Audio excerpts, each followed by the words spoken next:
Delphine Jubilard est introuvable depuis le 16 décembre 2020. La jeune femme a disparu à Cagnac-les-Mines dans le Tarn et n'a donné aucun signe de vie depuis.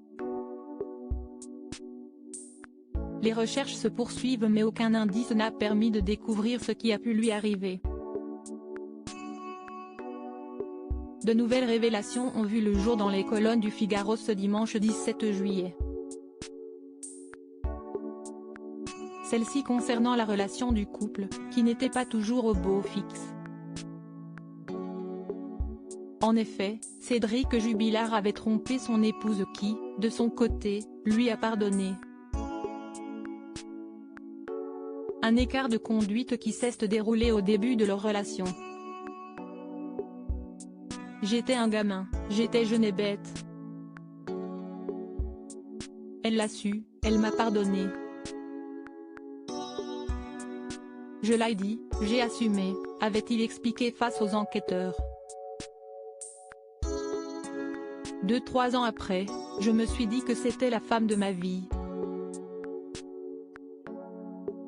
Je ne l'ai plus jamais trompée. Précisait-il ensuite. Malgré cette tromperie, tous deux ont réussi à passer outre et ils se sont mariés en juin 2013 avant d'avoir 2 enfants, Louis et Elia. Aujourd'hui, Cédric Jubilard est le principal suspect dans la disparition de la jeune femme. A-t-il commis l'irréparable?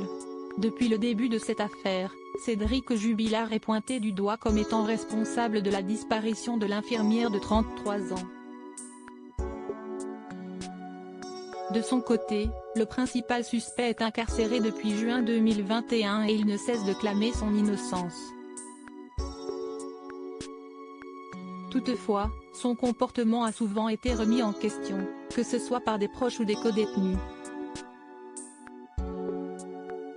Dans ce documentaire, plusieurs témoignages inédits ont été dévoilés. Il peut vous raconter un truc qui ne s'est jamais produit, s'est d'abord souvenu l'un d'entre eux avant de décrire Jubilard comme étant un menteur. Il affirme par la suite que le principal suspect serait également très violent dans sa manière de parler. Il pouvait être très agressif, a-t-il assuré avant d'ajouter que son caractère est aussi imprévisible. Je sais qu'il n'a pas beaucoup de fréquentation à Cagnac, qu'il n'a pas beaucoup d'amis.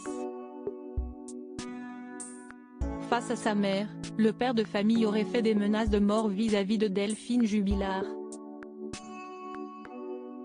J'en ai marre, je vais la tuer, je vais l'enterrer, personne ne la retrouvera, avait-il affirmé.